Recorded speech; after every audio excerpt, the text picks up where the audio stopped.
नमस्कार, देश की बात में आपका स्वागत है। शुरुआत जम्मू कश्मीर से। 24 जून को प्रधानमंत्री मोदी के साथ जम्मू कश्मीर के 8 दलों के नेताओं की जो बैठक हुई, उससे काफी ज्यादा सकारात्मक बातें बाहर आई हैं सामने, और कई इस तरह की चीजें भी सामने आ रही हैं जिन्हें लेकर के ये साफ कहा जा रहा है कि मोदी सरकार का जो रवैया है वो जम्मू कश्मीर के कई नेताओं को पसंद नहीं है। आज गुपकार गठबंधन के कुछ नेताओं ने दिल्ली में प्रेस कॉन्फ्रेंस की, खासतौर पर नेशनल कॉन्फ्रेंस के उमर अब्दुल्ला और फारूक अब्दुल्ला, और उन्होंने साफ कहा कि प्रधानमंत्री और गृह मंत्री ने कश्मीर के मुद्दे पर जो बैठक बुलाई उससे एक अच्छी शुरुआत हुई है, लेकिन वो मोदी सरकार के इस रवैये से सहमत नहीं है कि राज्य में पहले परिसीमन कराया जाए, उसके बाद चुनाव कराए जाएं और फिर राज्य का दर्जा हो। फारूक अब्दुल्ला और उमर अब्दुल्ला ने कहा कि जम्मू कश्मीर की आवाम ये चाहती है कि परिसीमन के बाद पहले राज्य का दर्जा मिले और उसके बाद चुनाव कराए जाएं। अनुच्छेद 370 की भी बात हुई तो इन दोनों ही नेताओं ने कहा कि गुपकार गठबंधन के सभी नेता इस बात पर एकमत हैं कि अनुच्छेद 370 हटाया नहीं जाना चाहिए था, लेकिन उनका ये मानना है कि अभी वो पहले एजेंडा में नहीं है, पहले राज्य का दर्जा है और चुनाव उसी के बाद कराया जाए। हालांकि पीडीपी की नेता महबूबा मुफ्ती 24 जून की बैठक में कह चुकी थी कि अनुच्छेद 370 को जो हटाया गया सबसे पहले उसे बहाल किया जाए। तो आइए सुनते हैं फारूक अब्दुल्ला और उमर अब्दुल्ला को। वज़ीर-ए-आज़म की मुलाकात जो थी वो बहुत अच्छी रही। उसमें सब पार्टीज ने अपने अपने ख्यालात उनके सामने रखे और ये पहला कदम था उनकी तरफ से कि किसी के तरीके से जम्मू कश्मीर में हालात बेहतर बनाए जाएं और एक सियासी दौर शुरू किया जाए। इसके अलावा मैंने आपसे कुछ कहना नहीं। जब तक मैं अपनी जमात से बात नहीं करूंगा, मैं आपके सामने कोई और के बारे में कह नहीं सकता। शाह साहब की जो बात आई वो बाकियों के बोलने के बाद आई, लेकिन वजीर आजम साहब की तकरीर से पहले आज़ाद साहब ने हम सब के तरफ से वहां बात की और कहा कि ये टाइमलाइन हम नहीं मानते। डिलिमिटेशन इलेक्शन स्टेटहुड नहीं, डिलिमिटेशन स्टेटहुड फिर इलेक्शन। अगर इलेक्शन कराना ही है तो पहले स्टेटहुड लौटा दीजिए, उसके बाद फिर इलेक्शन पे हम बात करेंगे। तो ये बात हमारे तरफ से आज़ाद साहब ने वहाँ मीटिंग में रखी है और हम इस बात पे जब जब हमें मौका मिलेगा हम इस पे जोर जो है देते रहेंगे। नहीं, एक तो मतलब एक आइस ब्रेक तो जरूर हुआ। जो दिल्ली भी अपने उधर की ओर साउथ की ओर देख रही तो जम्मू कश्मीर नॉर्थ की ओर देख रहा था। वो दोनों कहीं ना कहीं एक दूसरे की ओर मिलते हुए दिखाई दिए कि हमारा ये डिमांड रहा है कि डिलिमिटेशन ओके, आप फेयरनेस के साथ पूरा अगर करेंगे तो हमें कोई एतराज नहीं है, मगर डिलिमिटेशन के बाद पहले रेस्टोरेशन ऑफ स्टेट होना चाहिए, उसके बाद इलेक्शन, और जम्मू कश्मीर उसको ज्यादा अच्छी तरीके से, अवाम उसको ज्यादा अच्छी तरीके से रिस्पॉन्ड करे। खबर महाराष्ट्र से। महाराष्ट्र के पूर्व गृह मंत्री अनिल देशमुख पर ईडी का शिकंजा कस रहा है। उनके पीए कुंदन शिंदे और निजी सचिव संजीव पलांडे को ईडी ने बीती देर रात गिरफ्तार कर लिया। संजीव पलांडे को 1 जुलाई तक ईडी की हिरासत में भेजा गया है। आरोपियों के वकील ने कहा है कि यह पूरा मामला राजनीतिक है और राजनीति की बड़ी मछली को पकड़ने के लिए इन छोटे लोगों को, इन लोगों को आरोपियों के तौर पर एक तरह से चारे के तौर पर इस्तेमाल किया जा रहा है। इन दोनों को मनी लॉन्ड्रिंग मामले में ईडी ने गिरफ्तार किया है। शुक्रवार यानी कल ईडी ने अनिल देशमुख से जुड़ी जगहों और परिसरों पर तलाशी ली थी, जिसके बाद कुंदन शिंदे और संजीव पलांडे को पूछताछ के लिए ईडी के दफ्तर बुलाया गया और बाद में उन्हें गिरफ्तार कर लिया गया। हमारे सहयोगी सोहित मिश्रा हमारे साथ हैं। सोहित, अनिल देशमुख को अभी तक एक तरह से वहां तक नहीं पहुंची ईडी, उनके आसपास के लोगों को अभी उठाना शुरू किया है। क्या अनिल देशमुख की भी गिरफ्तारी की संभावना आपको दिखती है? बिल्कुल, देखिए सुशील जी, आज अनिल देशमुख को ईडी की ओर से समन भेजा गया था और 11 बजे उन्हें वहां पर पेश भी होना था, लेकिन वो नहीं आए। उनके वकील वहां पर पहुंचा, उन्होंने बताया कि अनिल देशमुख ने और समय मांगा है, जिसके बाद अब ईडी नई तारीख देगी। लेकिन बिल्कुल जो आप कह रहे हैं कि कहीं ना कहीं जो शिकंजा है वो अनिल देशमुख के करीबियों को पर कसा गया है और अनिल देशमुख भी अभी कहीं ना कहीं रडार में है। ये इसलिए कह रहे हैं क्योंकि कुछ चीज़ें जो अहम आज ईडी के ओर से जो वकील अदालत में पेश थे उन्होंने कहा कि ऐसे कई बार मालिक हैं जिन्होंने ईडी को बयान दिया है कि सचिन वाजे ने उनसे 4 करोड़ 70 लाख रुपए लिए। सचिन वाजे ने बयान दिया है कि अनिल देशमुख के कहने पर ये लिया गया है। ईडी का ये भी कहना है कि हवाला के जरिए पहले ये पैसे नागपुर जाते थे, नागपुर से दिल्ली भेजा जाता था और दिल्ली से फिर से नागपुर में इसे वाइट मनी कर अनिल देशमुख के परिवार का जो ट्रस्ट है वहाँ पर भेजा जाता था। इसके अलावा जो अनिल देशमुख के पीए और पर्सनल सेक्रेटरी दोनों पर आरोप ये भी लगाया गया कि अनिल देशमुख के कहने पर मनी लॉन्ड्रिंग का काम करते थे। तो कहीं ना कहीं जो शिकंजा है वो अनिल देशमुख और उनके करीबियों पर कसता नजर आ रहा है। कल भी हमने देखा, शुक्रवार की अगर बात करें तो जिस तरह से बड़े पैमाने पर सीआरपीएफ के जवान मौजूद थे उनके नागपुर वाले घर में, ये उम्मीद जताई जा रही थी कि बड़ी कार्रवाई की जाएगी और वैसा हुआ भी। उनके दोनों जो उनके पर्सनल असिस्टेंट और पर्सनल सेक्रेटरी हैं उन्हें गिरफ्तार कर लिया गया। अब उन्हें 1 जुलाई तक ईडी की कस्टडी में भेज दिया गया है। अब इस सब के बीच में इनको ईडी का कहना है कि उन्हें पता लगाना है कि आखिर ये जो पैसे का जो पूरा स्ट्रीम है ये कहाँ से कहाँ जाता था और कौन कौन इसमें इन्वॉल्व है, ये सारी चीज़ें उन्हें पता लगानी है। साथ ही ये भी देखना होगा कि अनिल देशमुख को अगली तारीख कब दी जाती है, उन्हें किस तरह से बुलाया जाता है। और ये सब तब हो रहा है जब हमने देखा कि शरद पवार ने दिल्ली में गए, वो कई नेताओं से उन्होंने मुलाकात की, 2024 की बात वो कर रहे हैं, 1 हफ्ते में 2 बार प्रशांत किशोर से मिलते हैं। कुछ इसी तरह के बयान कहीं ना कहीं प्रताप सरनाइक ने जो पत्र लिखा था, शिवसेना के विधायक हैं प्रताप सरनाइक, इन्होंने महाराष्ट्र के मुख्यमंत्री उद्धव ठाकरे को पत्र लिखा था और कहा था कि केंद्रीय एजेंसियां जो हैं वो इन पर दबाव बना रही हैं, इनके परिवार वालों पर दबाव बना रही हैं और इसलिए बीजेपी और शिवसेना को साथ आना चाहिए। तो अब भी यही कुछ हो रहा है कि अनिल देशमुख और साथ ही साथ जिस तरह से उनके ट्रस्ट की बात की जा रही है तो उनके परिवार वालों का भी नाम उसमें आएगा और उन पर दबाव बनाने की कोशिश की जा रही है।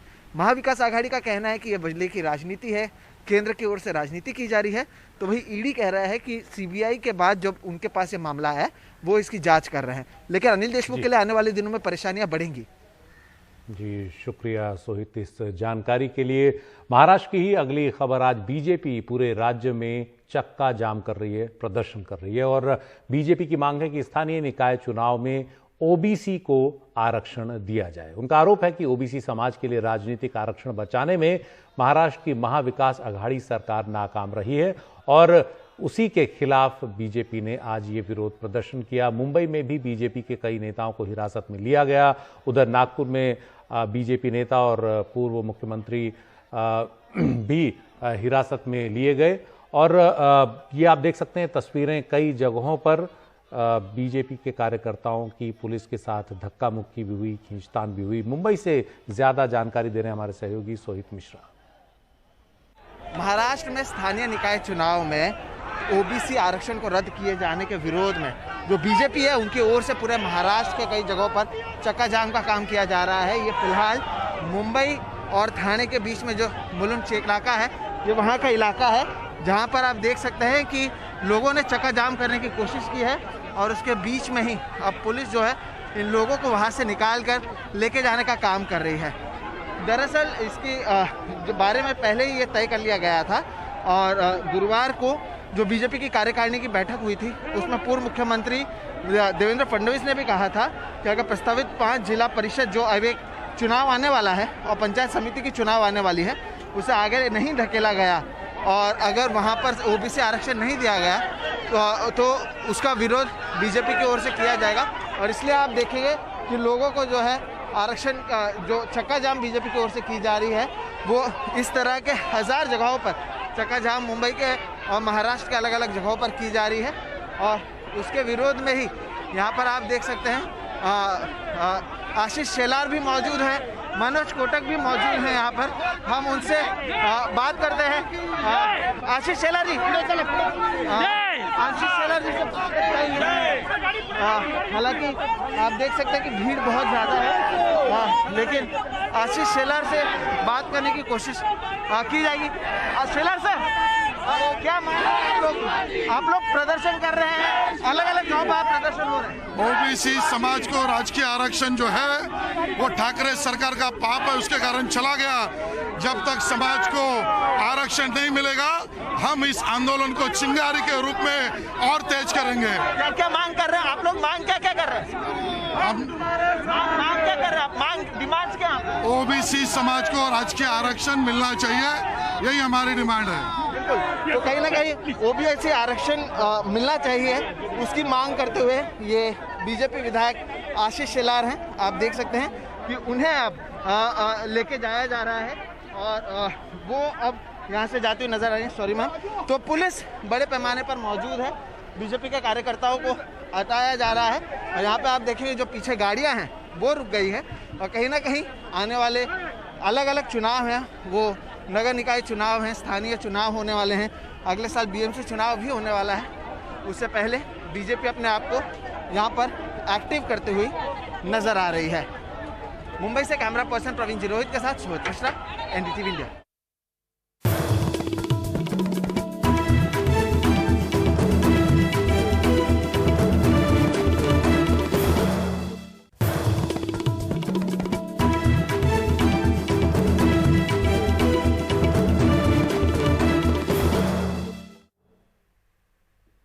कोरोना संक्रमण की दूसरी लहर के बीच किसान आंदोलन थोड़ा धीमा पड़ गया था, अब फिर उसमें तेजी दिख रही है। आज देश भर में किसानों ने ट्रैक्टर रैली निकाली, कई जगह राजभवनों को घेरा, अपनी मांगें उनके सामने रखी और एक बार फिर दिल्ली के गाजीपुर बॉर्डर पर भी किसानों की भीड़ दिखी।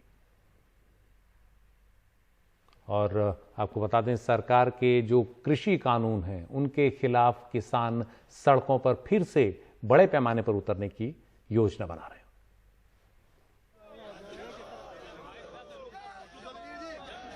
देश में अलग अलग जगहों पर कृषि कानून के खिलाफ शनिवार को किसान फिर से सड़कों पर दिखे। मध्य प्रदेश से लेकर लखनऊ और दिल्ली के बॉर्डर पर बैठे किसानों ने अपना शक्ति प्रदर्शन किया। गाजीपुर बॉर्डर पर कोरोना संक्रमण की दूसरी लहर के बाद शनिवार को किसानों की भीड़ दिखी। किसान नेता राकेश टिकैत ने पहले एलजी ऑफिस के घेराव की बात कही थी, लेकिन फिर वो गाजीपुर बॉर्डर पर ही रहे। वहीं किसानों के साथ खाना खाया, रणनीति बनाई, कहा कि ये लड़ाई 43 महीने यानी लोकसभा चुनाव तक चलेगी। ये लंबा चलेगा अभी आंदोलन, ये 43 महीने आंदोलन चलना है। अभी 7 महीने 43 43। ये क्यों 43? भाई आप लगा लियो, भाई गणित लगा लियो, अब सारे क्वेश्चन में बता दूंगा तो उसका उत्तर भी मेरा, जवाब भी मेरा ही रह जाएगा, नकल करोगे। गाजीपुर बॉर्डर पर राकेश टिकैत रहे तो युद्धवीर सिंह के नेतृत्व में किसान संगठन एलजी से मिलने दिल्ली पहुंचा। पुलिस ने एलजी से मिलने नहीं दिया। तो ये देखिए कि यहाँ पर जो युद्धवीर सिंह किसान नेता है उनको पुलिसकर्मी यहाँ से ले जा रहे हैं गाड़ी में। अब देखना होगा कि क्या ये उपराज्यपाल से मिल पाएंगे, अपना ज्ञापन दे पाएंगे, किस तरह से ये आगे जाएंगे, ये हमें देखना होगा। इनसे एक बार आपसे बात कर रहे हैं। सर नमस्कार। नमस्कार सर, मैं युद्धवीर बोल रहा हूँ सर, जनरल सेक्रेटरी हूँ भारतीय किसान यूनियन का। एक तो हम ईश्वर से प्रार्थना करते हैं जल्दी स्वस्थ होकर दोबारा आप दिल्ली में जुट जाएं और आपका कार्यकाल जहाँ भी रहा आपने एक अपनी छाप छोड़ी है दिल्ली में। और मैं तो आज बड़े उत्साह से आया था कि मैंने कहा आज सर से मुलाकात होगी, लेकिन ये मेरी बदकिस्मती है कि आपसे भेंट नहीं हो सकी। 22 जनवरी के बाद किसानों की सरकार के साथ कोई बातचीत नहीं हुई है, लेकिन कोरोना की दूसरी लहर के बाद किसान भी दोबारा सड़कों पर खाट लगाकर बैठ गए हैं। गाजीपुर बॉर्डर पर खाट के ये ठाठ फिर से दिखने लगे हैं। देखना होगा कि क्या ये गतिरोध जो अभी 7-8 महीने से बरकरार है ये आगे भी बरकरार रहता है या इसमें कुछ तब्दीली आती है और सरकार इनको बातचीत करने के लिए बुलाती है या नहीं, ये देखने वाली बात होगी। लेकिन फिलहाल किसान आंदोलन की जगहों पर फिर से एक बार रौनक लौटने लगी है। वहीं भोपाल में राष्ट्रपति के नाम राज्यपाल को ज्ञापन सौंपने निकलने से पहले ही शिव कुमार शर्मा समेत किसान नेताओं को पुलिस ने उनके घर में ही नजरबंद कर दिया। मेधा पाटेकर, डॉक्टर सुनीलम, बादल सरोज जैसे कई लोगों को भोपाल के गांधी भवन में रोका गया। सिर्फ 5 लोगों को राजभवन जाने की इजाजत मिली। हमारा प्लान था रामलीला मैदान जाना, इन्होंने रोक दी। ऐसे ही आज गांधी भवन रोका है। गांधी के नाम पर जो भवन बना है उसमें इस प्रकार के आतंकवादी तरीके से सरकार ने पेश आना, खुद सामने आने के बदले पुलिसों को आगे करना, ये गलत है। अभी वो कह रहे हैं 5 लोग जा सकते हैं, पर हमको बहुत बुरा लग रहा है। 7 महीने पहले शुरू हुआ किसान आंदोलन अब भी जारी है। लखनऊ से लेकर कोयम्बटूर और चंडीगढ़ से लेकर कोलकाता तक हर जगह किसानों ने इस मौके पर विरोध जाहिर करके ये संदेश दिया कि कृषि कानूनों को मानने के लिए वो बिल्कुल तैयार नहीं हैं। भोपाल में अनुराग द्वारी और दिल्ली में मुकेश सिंह सेंगर के साथ रवीश रंजन शुक्ला, एनडीटीवी इंडिया।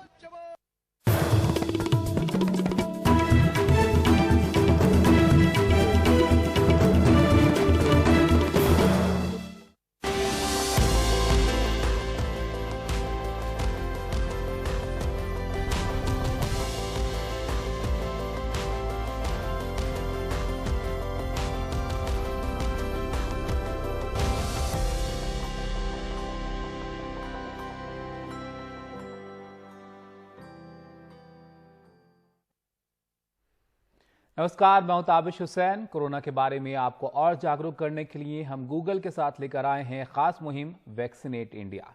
आज बात करेंगे डेल्टा प्लस वेरिएंट के बारे में। कोरोना के डेल्टा प्लस वेरिएंट के मामले लगातार बढ़ रहे हैं, जो एक बड़ी चिंता पैदा कर रहे हैं। 11 राज्यों में डेल्टा प्लस वेरिएंट के अब तक 48 केस सामने आ चुके हैं। ऐसे में इस नए वेरिएंट से कितना खतरा है, इससे कैसे बचाव किया जाए, इस पर आज बात करते हैं। हमारे साथ जुड़ रही हैं डॉक्टर श्रुति मलिक, आप डायरेक्टर हैं रेडिक्स हेल्थ केयर में। डॉक्टर श्रुति, बहुत स्वागत है आपका। ये जो नया वेरिएंट हम देख रहे हैं, डेल्टा प्लस वेरिएंट, इसके बारे में कहा जा रहा है कि अब ये तीसरी लहर की वजह बन सकता है। इससे पहले हमने देखा डेल्टा वेरिएंट में काफी तेजी से मामले बढ़े थे।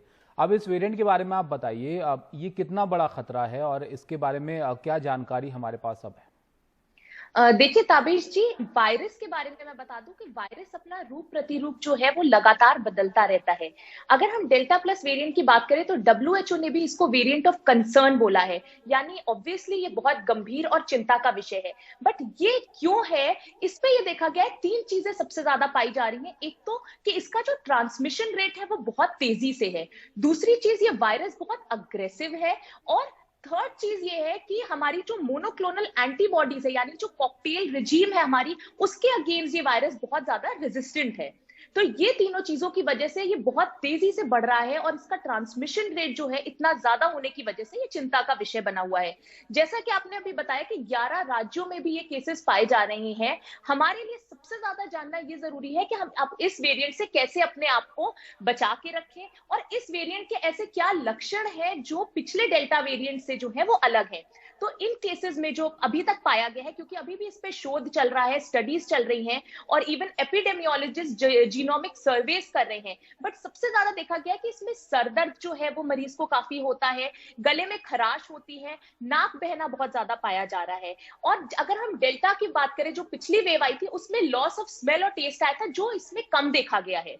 और अगर अमेरिका में भी हम बात करें तो सीडीसी जो सेंटर फॉर डिजीज कंट्रोल है, उसने भी बताया कि ये 2 हफ्ते का टाइम ले रहा है डबलिंग में। तो अगर अभी से हम सतर्क रहेंगे, हमारी एपिडेमियोलॉजिकल टीम जो है वो जीनोमिक स्टडी प्रॉपर तरीके से करेगी, तो हम शायद इसके ऊपर जो है वो विजय पा सकते हैं। और इसके फैलाव को और ज्यादा वो ना बढ़े, तेजी से ना फैले, इसको रोकने के लिए, कम करने के लिए हमें क्या उपाय करने चाहिए?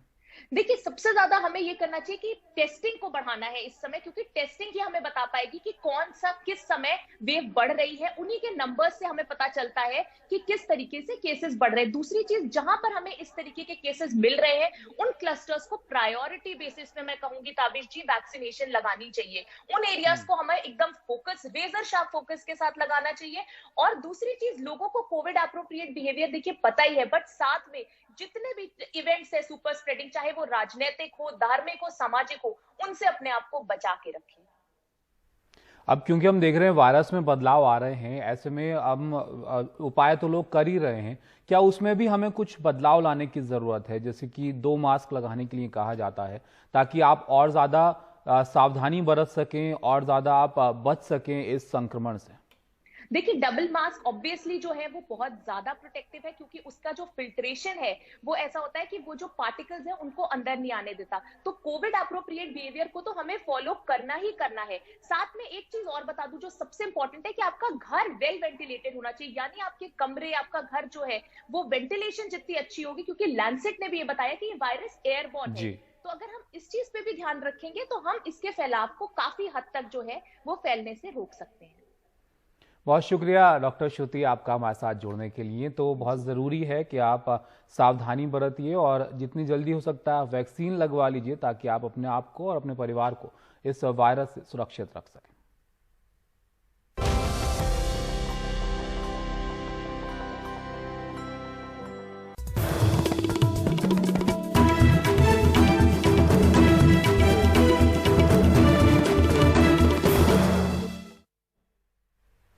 कोरोना के इस भीषण संकट के बीच आम लोग आम ज़रूरत की चीज़ों की महंगाई से पहले ही रूबरू हो रहे हैं और अब पेट्रोल डीजल की जो कीमतें हैं वो और दिन दूनी रात चौगुनी चढ़ रही हैं। आज तेल कंपनियों ने पेट्रोल और डीजल के दामों में 35 पैसे प्रति लीटर की बढ़ोतरी की। 4 मई से अब तक 30 बार पेट्रोल और डीजल के दाम बढ़ चुके हैं और ये करीब 8 रुपए प्रति लीटर तक बढ़ गया। वहीं 11 राज्यों और केंद्र शासित प्रदेशों में पेट्रोल 100 रुपए प्रति लीटर को पार कर चुका है। राजस्थान में कुछ जगहों पर डीजल भी 100 रुपए प्रति लीटर को पार कर चुका है। आइए सुनते हैं जनता क्या कह रही है।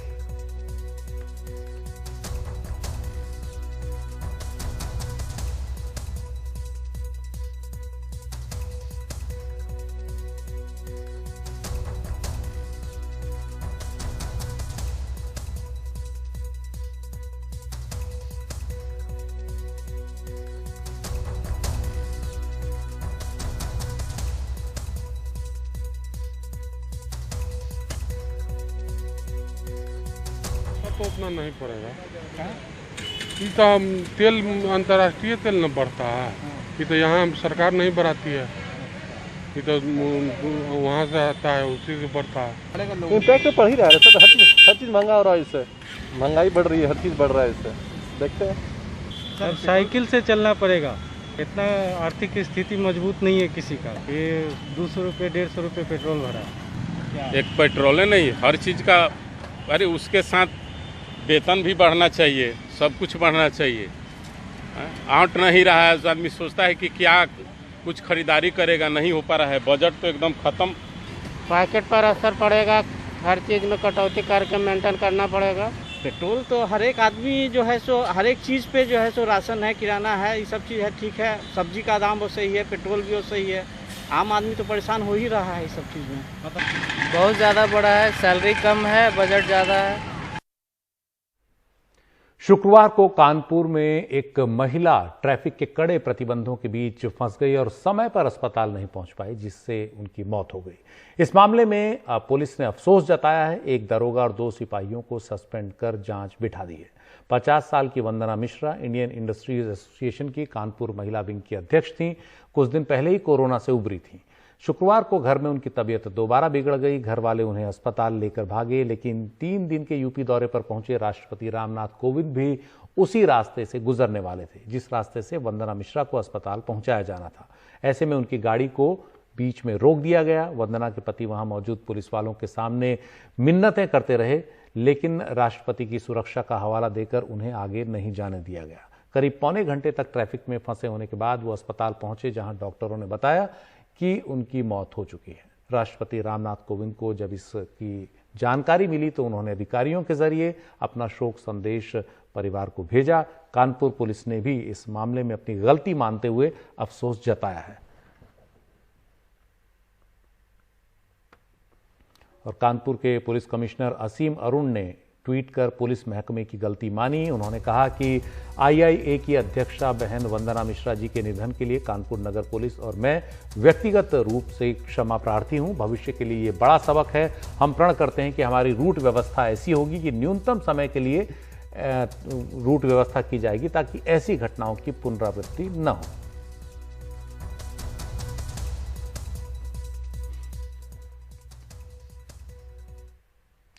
दिल्ली में कोरोना संकट की दूसरी लहर के दौरान ऑक्सीजन की मांग को लेकर दिल्ली सरकार और केंद्र की बीजेपी सरकार के बीच राजनीति और भी तेज हो गई है।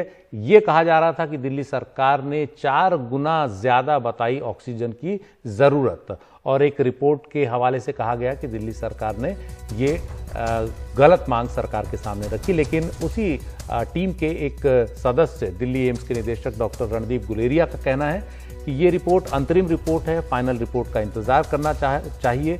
ये नहीं कह सकते कि दिल्ली में ऑक्सीजन की जरूरत 4 गुना ज्यादा दिखाई गई। इसके अलावा उन्होंने ये भी कहा कि तीसरी लहर जिसकी आशंका है, कोरोना की तीसरी लहर, वो दूसरी लहर की तरह गंभीर नहीं होगी। डेटा से साफ है कि डेल्टा प्लस ज्यादा घातक नहीं है, लेकिन साथ ही उन्होंने ये कहा है कि वैक्सीनेशन का, टीकाकरण का दायरा तेजी से बढ़ाया जाना चाहिए। वही एकमात्र ढाल है कोरोना की अगली लहर के प्रति।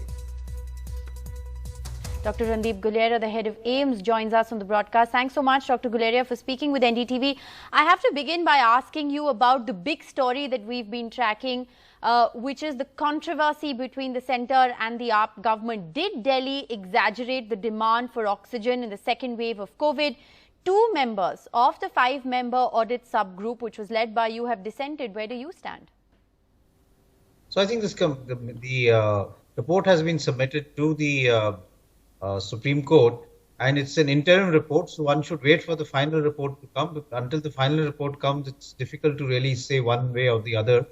And in my mind, we should really see how we can prepare for the future and what lessons we can learn from the past, rather than really trying to dwell upon things which have happened. We should see how we can improve as far as the future is concerned. Right, but the interim report does suggest that there was an exaggeration as much as 4 times?